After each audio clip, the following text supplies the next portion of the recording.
The Great Lakes storm of 1913 was one of the most destructive storms ever recorded on the Great Lakes, with 12 ships and 258 lives lost in the disaster. But one of these wrecks would remain elusive for nearly a century.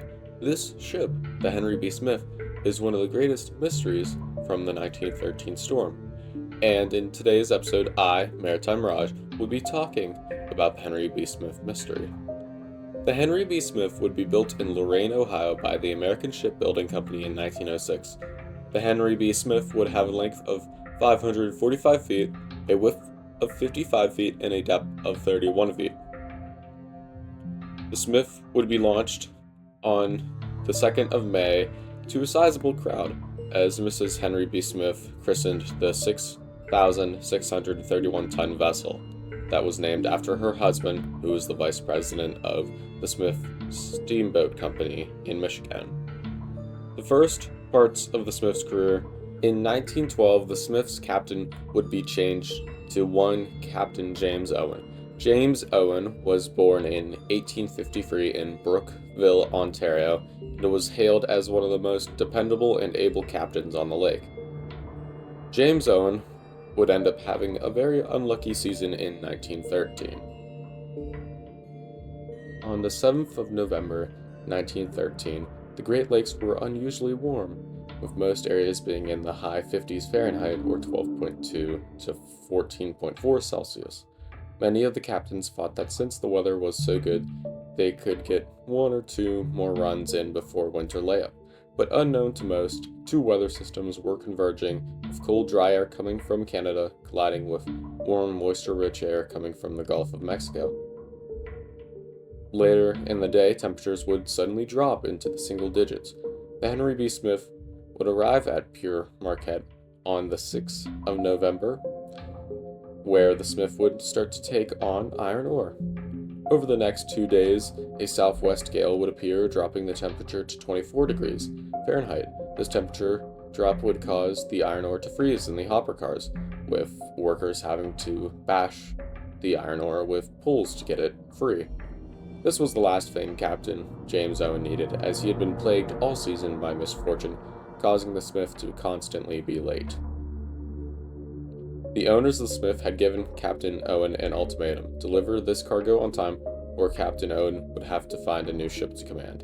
At around 5 p.m. on November 9th, the Henry B. Smith loaded its last car of iron, and the gale had seemingly died down, so they decided to leave. The freighter began to back away from the dock and begin to leave. And as soon as the Smith left Marquette, the gale suddenly reappeared, and witnesses saw deckhands frantically trying to secure the 32 telescopic hatches.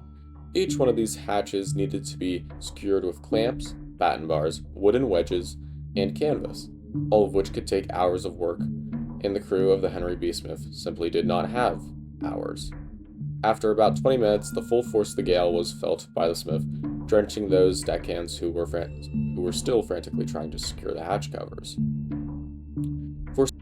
For some reason, the Smith decided to turn to port, probably in an attempt to shelter behind Keweenaw Point. Suddenly, the Smith was lost from view due to the snow squalls, and that was the last anyone ever saw the Smith afloat. 2 days had passed before the wreckage started floating ashore. The beaches of Choctaw Bay, Shot Point, and Laughing Fish Point were littered with debris from the Smith. All of this wreckage was found high up on the beach, suggesting that the wreckage floated there at the height of the storm. The wreckage included 4 oars, a pike pole, unused lifebelts, and part of the ship's superstructure. Only 2 of the 25 crew members were ever found.